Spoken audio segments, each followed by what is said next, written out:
celebration here. Yeah. Oh, the fan's going. It is hot outside. All right, so this is how we're gonna do it. If you have a question, don't line up, just raise your hand, I'll pick you. You can come up to this mic here, and we'll have a little discussion, a little powwow. And otherwise you guys can sit, relax, enjoy the show. Would anyone like to go first? Right there. Guinea pig, let's go. Before you speak, I do have to thank you guys for welcoming me into Sweden with such open arms. I had no idea what to expect, and it has been the best experience I've had in a long time. Thank you. Lovely people in Sweden, lovely people in Närcon. So I would like to ask you your thoughts about the music in the show. Like, did you know it was going to be this much singing from the beginning, or was was there a specific song that pushed you further than the other ones that did? Like this one, maybe that was insane to hear. Yeah, that one, it definitely pushed me a lot. But the thing about it was, I already had full control of my new adult voice. "Strong in the Real Way" was a song that was really challenging for me because my voice was changing at the time, and right in the middle of it. So when me and Rebecca were trying to pick keys for it, I mean, she had no idea, I had no idea where to go because I didn't know, that week where my voice was, or the next week where my voice was going to be, octave-wise. And I still am not super happy with the way it came out on the record versus some of the later songs or the earlier ones where I had that genuinely young, high voice. But it ended up okay, and I mean, Dee Dee, carried the whole song anyway, so. You guys are all amazing. You carry each other. It's Thank you. Beautiful collaboration between all of you, man. Yeah. It's just so cool that one of you are here, and I was telling somebody earlier, I gotta put in the good word so one of the other ladies will come out and hang out here.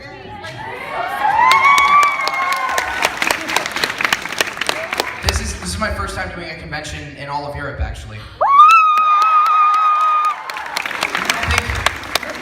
The first time a Steven Universe cast member, Grace did Birmingham in the UK once. Other than that, we have not done Europe at all. But I'm doing this, I'm doing the UK, and I had no idea that you guys even watched our show here. So they don't tell me where the viewers are. We adore you guys, and the fact is, we don't have a lot of places where we don't have merch stores or anything. We don't have a hot topic or anything like that where you can. Oh, word! I didn't know that. So everything that you see that people are wearing or have bought or stuff they've made or had to import and stuff. So made very well, I might add. Right? Cosplay's been insane.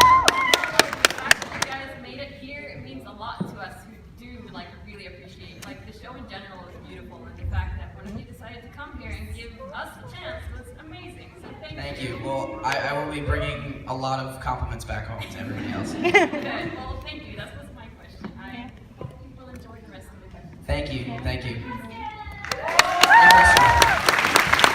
It was funny. I was at San Diego Comic-Con just a few days ago, announcing the movie and doing all that for the show, and everybody was there. And they're like, "Zach, why are you leaving so early?" I was like, "I'm going to Sweden. There's there's an anime convention with Steven Universe fans." They're like, "Wait, what?" I'm sure the network knows that you guys are into the show, but as the actors, we don't know where people are watching it. We just see the reactions on Twitter and stuff. So it's very cool to find that out. Everything is delayed over here. We don't get that. How delayed is it, by chance? We're at the trial. Yeah. We're at the trial. Oh no. Sometimes we're a year behind, but we aired Steven Foot before the US. Oh, that's weird. Their airing schedules, I can't keep up with them. I hope you're okay with that. Oh, I was hoping in the next couple months at the cons to see some White Diamond, White Pearl cosplays.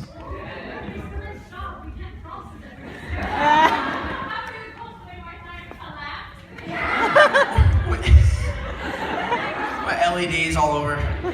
When they told me they were gonna announce the play from here to Homeworld at Comic-Con and then announce the movie after, I was like, you can't do that.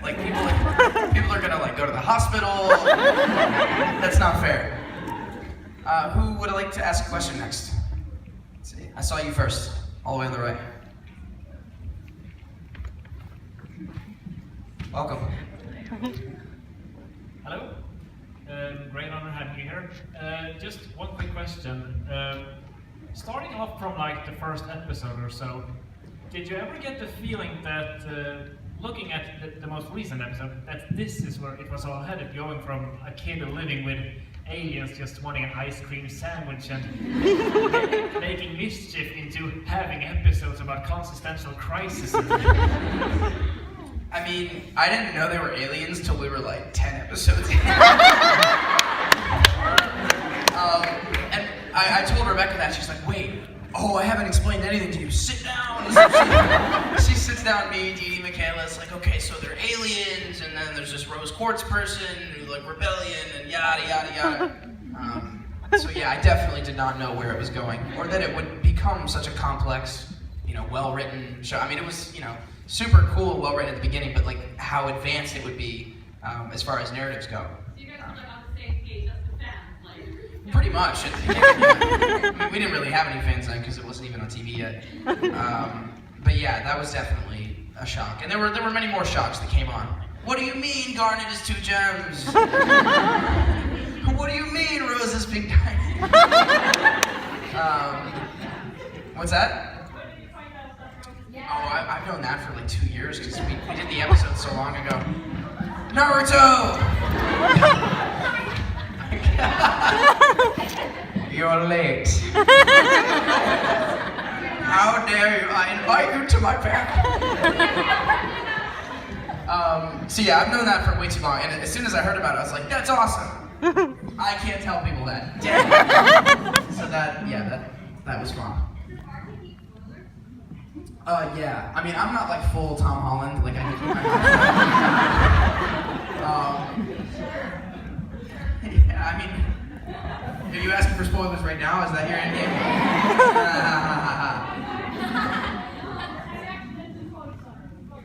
Have I ever spoiled something? Not on this show. I was in an episode of Legend of Korra, and yeah, a couple actually. I was young Tarlok and the bloodbending scenes. And I was also in the street beggar at the beginning, Scoochie, he's like making them pay more money for information. So 2 different characters. But yeah, so the bloodbending thing, that scene, it was only one scene that I did, but it was like a really big plot spoiler at the time, and only half of season 1 had come out. And I was trying to explain the part I had done to some dude on a plane, and he was like, bloodbending scene. Oh, that hasn't happened yet. I was like, please don't tell anyone. And it came out a few months later, and I was okay. That was a really minor thing. If I spoiled something for Steven Universe, I might like go into hiding for 6 months and like send Rebecca a bunch of gift baskets. Come to Sweden, we'll hide. Yeah, that would be a trip. Yeah. Any more questions? Right here in front.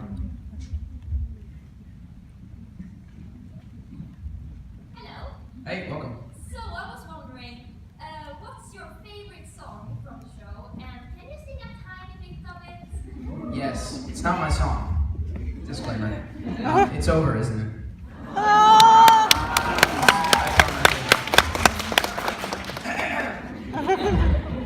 It's over, isn't it? Isn't it?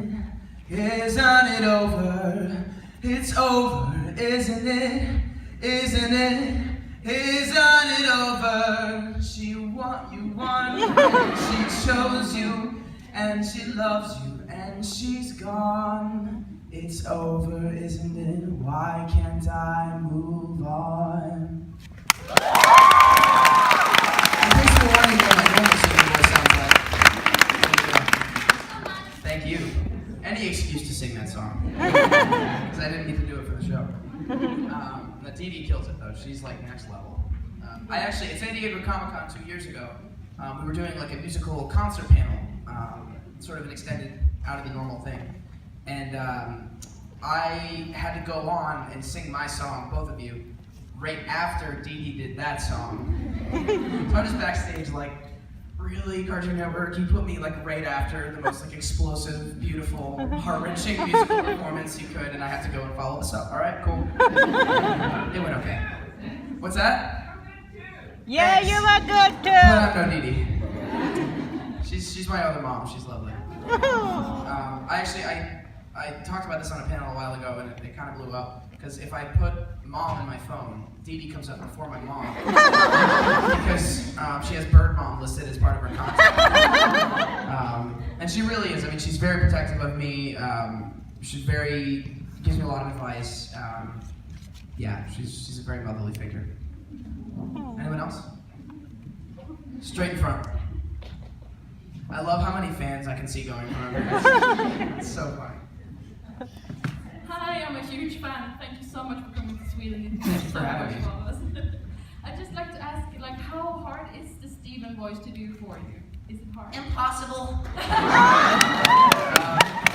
It definitely, you know, it takes a lot. It's more than your normal speaking voice, and it's up there. But I went to a doctor and like put a camera down my throat, and I did the voice. I'm like, okay, can you get this out now? And they're like, yeah, you're not damaging your cords. Just, you know, drink tea and rest. But it is difficult, especially early in the morning when I wake up and have to go to Cartoon Network at 9. I'm like, voice cracks all over the place. But it's definitely easier than when my voice was changing. Because I went to my singing teacher and was like working out my voice 2-3 times a week over there, and getting it back to fighting shape, and that's why I'm able to do it now. Thank you. Good question. Who else? Right here. We'll get to the back in a second. I'm too short for this. That's okay. Choice squad. Well, I'm going to ask a question that it isn't exactly canon, but it's fun. How was it to do the Steven rap with MK Ashwood, and the fact that you and Dee Dee actually voice acted for it? Oh, the Steven Secret Rap Career. Who's seen Pearl Secret Rap Career? Steven Secret. Yeah. It was amazing. Basically, the whole lead up to it, we were at a convention in Alabama, of all places, and Mackenzie's like, hey, you know, this Pearl Secret Rap Career meme is like a thing now. Like, you know, you should do something for it. I was like, can I write a rap? She's like, oh, that's not what I had in mind, but yeah, totally. So I wrote it like, I think like that night or something, and I performed it for her. She's like, perfect, we're doing that, great. And she spent like 6 to 8 months editing it and getting it right. And it was a blast. And it turned out really fun. I called my friend Michael Williams to do the beat for it. He did a great job. He's a big Steven Universe fan. But the trippy part about it was the announcement. When we did, has anyone seen the Pearl Secret Rap Career panel from MomoCon? It is all of you, if you like Steven Universe, please go watch this panel. It's the best panel we've ever done. It was me, Mackenzie, and Dee Dee. And Mackenzie, mostly Mackenzie, but I helped her prepare this meme curriculum. So obviously, you know, we talked and fielded questions about Pearl's Secret Rap Career, but we spent most of the panel teaching Dee Dee what memes are, because she didn't know. And, you know, obviously it's an anime convention, so everybody is like up to date, super up to date on memes. And she's, you know, it's 500 people deep, big crowd. We're all showing these memes on the big screen and laughing, and Dee Dee's the only one that doesn't understand. So from her perspective, it's like, everyone is in on this joke. Why am I not? So we spent the rest of the panel, like, Mackenzie would play like a shooting star meme, and then play the shooting star Steven meme that she made to sort of like explain it in Steven Universe terms. But I mean, the whole thing, just because of who Dee Dee is, and she's like, oh my God, what is that? It's uproariously funny. And we announced Steven Secret Rap Career at the end of the panel, but definitely give it a watch. It's on YouTube. Thank you so much. Thank you for sending me on that tangent. Take somebody from the back. Who's got questions? You've been waiting. So guys, weather's nice. See, it's like 40 degrees in LA right now, and that's hot for us. But this, I know you guys are used to the winter, but we couldn't handle your winter, not even close. I admire that. Global warming. Yeah. But it's not real, right? Guys. What's your favorite fusion? Sardonyx, for sure. Love me some Sardonyx. Just the color scheme, the shtick, the hammer, the way she's introduced. Badass.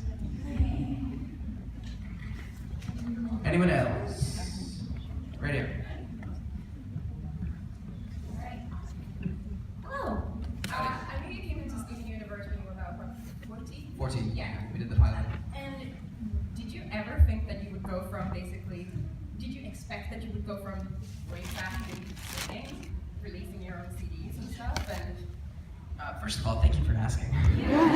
That's my new thing. Singing is what started me off. I mean, I've been singing since I was 7, and that's what got me into acting in the first place through musicals. But I never pursued music as a serious career. Like I played in cover bands and played shows, but never wrote a lot of music, never went on tour or anything until now. And this year, I finally started releasing the songs that I've been trying to get right for the past couple of years. And it's a dream. I mean, I'm about to go on tour with Nate Wants to Battle in the second half of this year. Yeah, you guys, Nate Wants to Battle fans? Anybody? Oh my God, a lot of you. I'm gonna tell him on Monday when I see him that Sweden loves him. come here and sing with him here. Seriously, we're doing a U.S. tour, but I should hit him up and be like, yo, we got Come to Sweden! that street cred in Sweden. He's awesome. We're doing a Dungeons and Dragons show right now called Dark and Dicey, which is I know a few of you told me about it. Seriously, we have a huge viewership in Sweden. That's crazy. You guys must watch the VODs. That time zone cannot be.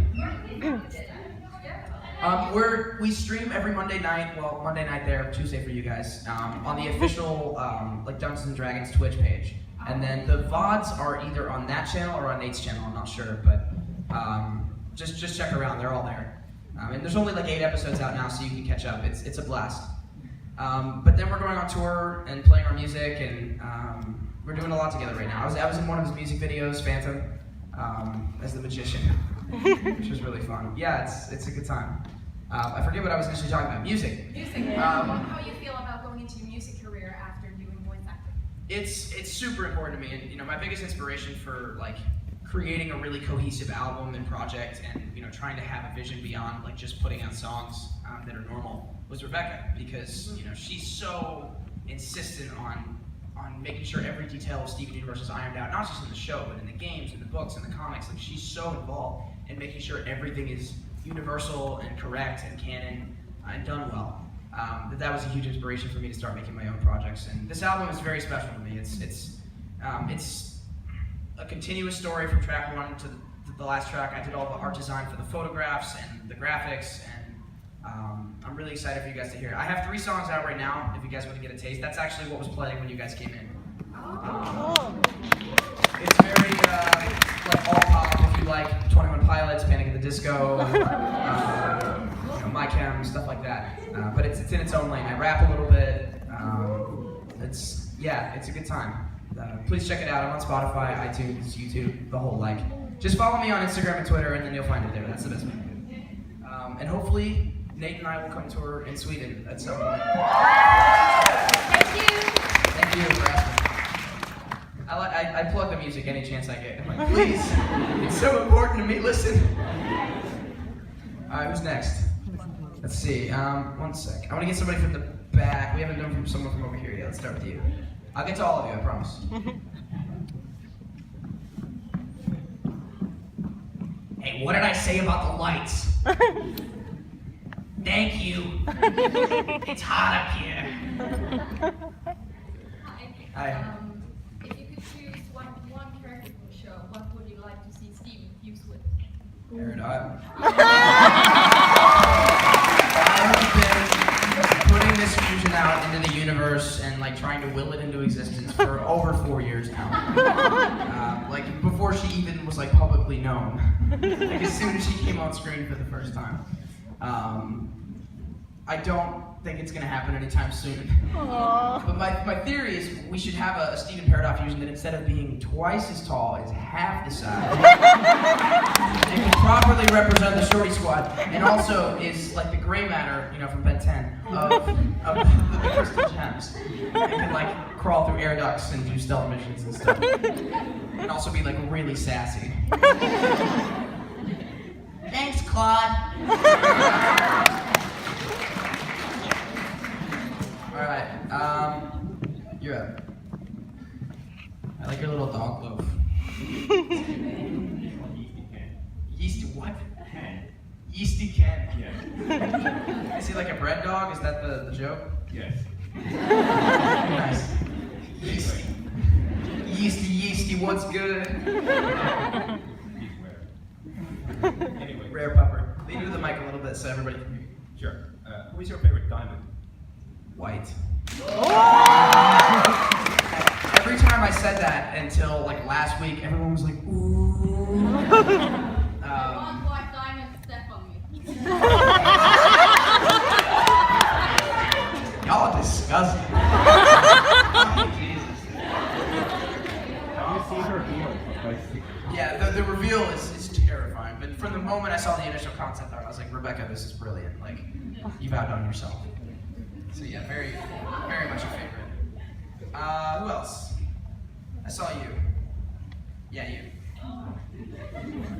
Run, Forrest, run. Wait, did I just accidentally call on two people? I did. Hey, wait, you come too. You go after. Oh, I'm sorry, I'm really like starstruck. It's on. Hi, Bird Mom. I just wanted to ask, like, I was in the train, my train was late, so I missed the song, singing thing that we did earlier. Oh, the concert. Yeah. We're having one every day, and it's actually, we're going to be playing way more songs. We had a complication today, so I only did one. So you didn't even miss the good stuff. Okay, great. I wanted to ask you if you could sing something in your Steven voice. Let's see. The wheels on the bus. The wheels on the bus go round. No, y'all don't want that. I have an idea, but y'all gotta help me. I'm gonna do Cookie Cat. And I need you guys to do the Cookie Cats, right? Oh, alright. Aww, he's a frozen treat with an all-new taste, cause he came to this planet from outer space, a refugee of an interstellar war, but now he's at your local grocery store. Cookie Cat! He's a pet for your tummy. Cookie Cat! He's super duper yummy. Cookie Cat! Now the little Närcons on Route 109. Every time I do that, he left his family behind just gets more like destroyed. Okay. Somebody at a panel, like at a con like 6 months ago, was like, did you realize that Cookie Cat was gonna be foreshadowing? Like when you first saw it, I was like, wait a minute, it's foreshadowing? Oh my god! I didn't know. It was so blatantly obvious, and the cast was like, yeah, it does that. You sang it. I guess it's appropriate that I'm the one that didn't know it was prophecy, because Steven didn't really know either. Anybody else? Oh wait. We had somebody waiting. Yeah. You bought a new TV! Hey. Are you stuck here on the scouting mission right now? Will you return to Sweden and will you come? I intend to recommend it highly to the rest of the crew. Given the response of the cosplay and just the fact that it's such a cool place to come visit, you would have no problems getting, Dee Dee or Michaela or something like that out here. No promises, no guarantees. I will.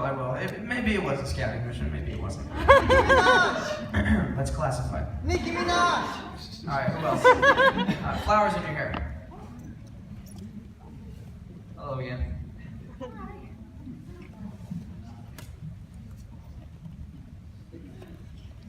Man, I need a shower. It's so hot. We all! Okay, well, if we all smell bad, none of us smell bad. Do you think that it is possible that Steven will be refused with another human other than Connie? Definitely.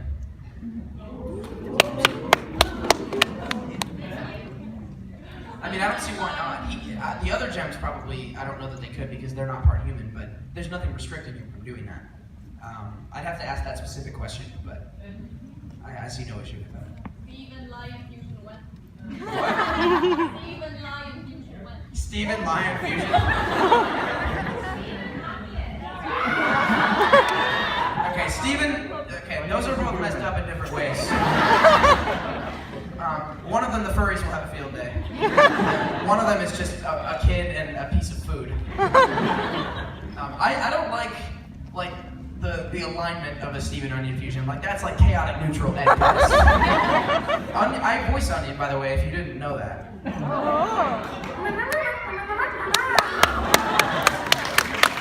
Also, all the watermelon Stevens are me. Pumpkin is me. The Lonely Blade video game that Steven plays one day, the Boomerang Blade, that's me. One of the Crying Breakfast friends, don't remember which one. They have us do side characters all the time. Ooh, my favorite one ever was, besides Onion, was I did one of the monsters in Nightmare Hospital. So they had D. Bradley Baker come in, who's like a legendary creature and animal voice actor, and he did one of them. And they wanted the other one to sound different, but the same style, so they just had me like listen to his sounds and create something similar. It was like a stuff like that. It was a really fun session. Bob, come on up. Stepping to the plate, number 27, star of the Crystal Gems team, Bob. Hey. I just wanted to know, like, for the Cookie Cat lyrics, now available at what? Gherkins. Gherkins. Gherkins is it's like a name for a grocery store. So like, I don't know if you guys have this in Sweden, but a lot of the grocery stores, like Ralph is a name in English, or I think it's a German name. But my grocery store that I go to is Ralph's, and it's like Ralph's store, even though it's like totally a chain, and there's definitely not a Ralph. Yeah, so it's Gherkins. Like now available at Gherkins off Route 109. So it's like a grocery store off Route 109. Oh, cool. Yeah. But is that a thing in the real world, or is it just in the universe? The grocery stores being named that, or No, that's Gherkins. No, I don't think so. I think we would get sued if it was. Yeah, because I was like, is this like a thing in the US, or like should I know about this? Or... It's like now available at Aldi off Route 109. You guys have Aldi here? No. No. Oh, Aldi's the bomb. Do it then, Mom. Okay, see, you know it's the bomb. We have some in the United States, and they're awesome. They're super cheap. I'm going. Nobody cares about this. That was all I wanted to know. Thank you. Thank you, Bob. I'm sorry I called you Earl by accident earlier. I cannot give you any, it will never be forgiven. I'm sorry. Oh, that's not where I thought that was going. Well, guys, I'm leaving early. Going back to California. All right, right here. I like your beret. Thank you. There it is. Hello. Hello. So I wanted to ask, because you are working on a cartoon, do you have any time to watch other cartoons, and do you have another favorite that you like to watch? My all-time favorite is Codename Kids Next Door. Love that show. If they ever do a reboot, would love to be in it. And I grew up on that era of Cartoon Network. What's that? I know that the creator, Galactic Kids Next Door, was trying to pitch it, but is it greenlighted? No. Yeah, I didn't think so yet. I fully advocate that. That show was brilliant, ahead of its time. I loved it. Dexter's Lab, Powerpuff Girls from that era, Samurai Jack, Courage. I loved all those. Of modern cartoons that I watch, BoJack Horseman's really great. It's definitely a different kind of feel than Stephen Universe. Because BoJack Horseman is about depressed actors in Los Angeles, which, surprise, I am. So really, it works out well. Anything that's close to home like that, I love watching. Barry, the show on HBO. It's not a cartoon, but it's about a hitman who falls in love with acting and goes to acting class in Los Angeles. So anything that tells that story, I'm super intrigued by. Are you saying you were a hitman?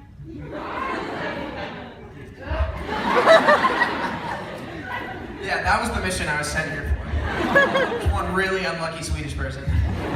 It got called in and hit on. No. I could never be as brilliant as Bill Hader. He's fantastic. Thank you. Thank you. Down in front. I was just wondering if Lapis and Paradox were to battle, who do you think would win? I mean, obviously, logically, Lapis would win, but because this is a cartoon, because quality storytelling is a thing, I think that Peridot would be like on the verge of losing and would like accidentally like move some metal thing and like knock Lapis out and be like, I won! Oh, I'm never letting you live this down! And, like would forever remind Lapis that she beat her in a fight once and could never repeat it. That sound realistic? Yeah. And my second question was, we would never hope to, no, I would never happen, but if, Ruby and Sapphire, Yeah. it's about which one would bring that. Let's not talk about that. That's a more evenly matched fight. Sapphire, because you would know. Yeah, it would have to be Sapphire just because, yeah, you can't really like make a punch when they've already blocked it before you even thought of it. Now Pod Parasha, that would be unfair. Pod Parasha is the best off-color, fight me.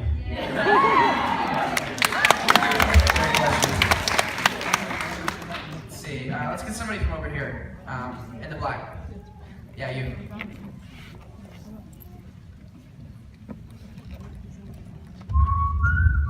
Okay, that's me. I'm so happy we had such a great turnout. Thanks, guys. Like, a Thursday at a convention is not normally this like lively, but there's so many people here. It's crazy. Okay, hi. I was just wondering, how many episodes have you recorded that hasn't aired on TV yet, and what rate do they have you record? I mean, there was a point where we were like 35 episodes ahead. We're not that anymore because the past 6 months I've been working on the movie, which I'm just about done with my stuff for that. But that those aren't really like episodes per se. So this season that's on, we finished a long time ago, and then the movie is what's been happening lately. But we are, of course, because it's animation, we're very far ahead of everything, and we have to keep secrets for a very long time. Like, obviously, I know the entire plot of the movie and everything about it, but I can't talk about it for like another, I don't know, like year, 2 years. That's not a hint as to when it comes out. I have no idea. That's an inordinate amount of time. Cartoon Network, please don't invite me. Thank you. Let's see. Pearl sitting in the chair. Cosplay points. Yeah, you guys want to go ahead and line up because I want to get through as many people as possible. I don't know. Yeah, whoever else wants to ask a question, go ahead and line up behind Mom and Pearl here. So we can get to you guys faster because I don't want to turn anybody away. So I'm just wondering if Steven and Pearl fused, will it still be Rainbow Force or will it be a different fusion? I'm not sure how the rules work. I think it's Rainbow Quartz still. It would probably be a different iteration of her. It would look different and probably have a bit of a different personality. But I think because it's the same gem, it would be the same person. That makes me wonder if Pearl and Pink Diamond fused at some point, if it was like a different looking Rainbow Quartz. That's interesting. Hi. Hi. I have 2 questions. Okay. Firstly, when we saw the movies the first time, Russia wasn't on the map. What's the deal with that? Oh man, we're veering into controversial territory. I have no idea. The only other country that I know for a fact has been mentioned is Canada. I believe we refer to it as the Great White North or something. Yeah, all the names are different, so I'm sure it's there. Or maybe like Rebecca was like, I'm just gonna like forget that Russia exists. But I doubt it. There's probably a reason for it, as there is a reason for everything in the show. I don't know, tweet at Rebecca, that's really interesting. I actually, never mind, I'm just gonna ask her in a couple weeks.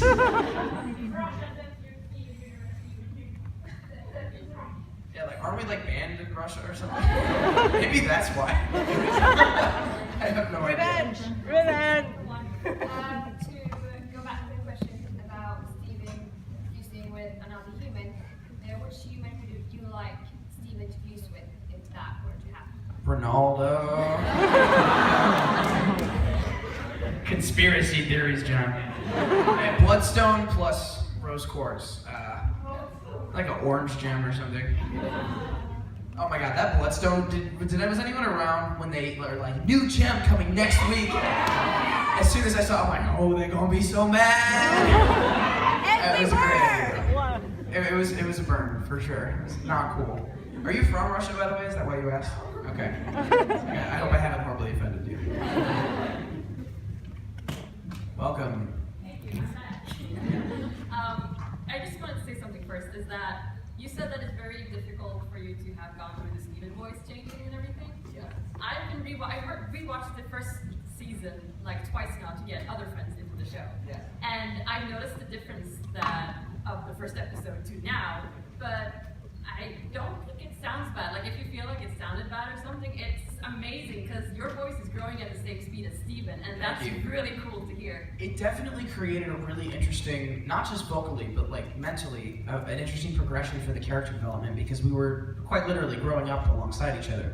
And I know Rebecca like really liked my audition because I sounded like a real kid, as opposed to a lot of voice actors, you know, are putting on a kid voice. But I don't know if she had in mind that aspect of growing up, you know, and aging Steven organically, but it really worked out for the best, whether she intended for it or not.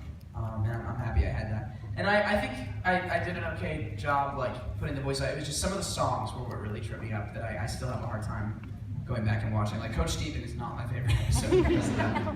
Yeah, Thank you for saying that. Because like the first episode, Steven is very light, very flimsy, like a light character. Like he doesn't have any ground left. Comic relief. And like now, he's got his feet on the ground, has lived through much more. Trauma? Than Yeah. He's more of an adult than most adults have gone through in their life and everything. Yeah, Steven and I have a very similar story, which is why I feel that aging together thing really worked out so well. You know, I've been saddled with a great deal of responsibility that most kids don't have at that age, and honestly, in most cases, shouldn't have.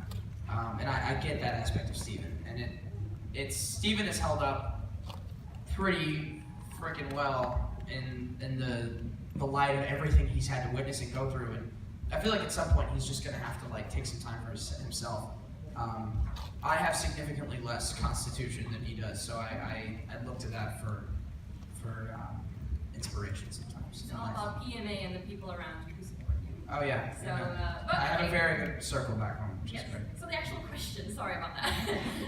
Well, thank you. Do you guys record at the same time, or do you do it separately, or like do you do it at different times, or? We try to, so we can goof off and burn studio time for no good reason. But oftentimes schedules don't allow for it. A lot of my movie records have been by myself lately. And Estelle is always like doing rock star stuff, so we don't see her as Her much. story's amazing. What's that? Her story's amazing. Yeah, really. She's one of like at least 8 kids, if not more. She's got a big family in the UK. Super cool gal. Literally, I mean, we are our characters in real life, so when we get together in the studio, it is very helpful when we can do it. Dee Dee's, very protective mom. Michaela is just, wild and crazy amethyst. I feel like I was more like Steve when I was younger. Now that I've grown up a little bit, I'm not quite as much, but still a lot. And Estelle, I mean, she's literally in the studio, like speaking very low and relaxed, and has sunglasses on. We are our characters, and Rebecca somehow nailed that instinctually from the beginning. Yes, so that's it for me. I just want to say as a last note that it's really fulfilling, and I feel happy for you guys that you guys are actually like a happy family doing something and making each other feel great. It's nice to see a crew get along on a show where they have to work together a lot. Yeah, I've definitely seen it go the other way on a lot of shows, so we're very blessed with that. And in a lot of cases, the animation cast won't see each other at all, so they're not particularly close, or even worse, they'll start to hate each other for one reason or another, and I've definitely seen that happen, and it's a shame. But we're very blessed with our group. Yeah, so thank you. Your joy shines through the show, I can tell you that. Thank you. Thank you. You're very sweet.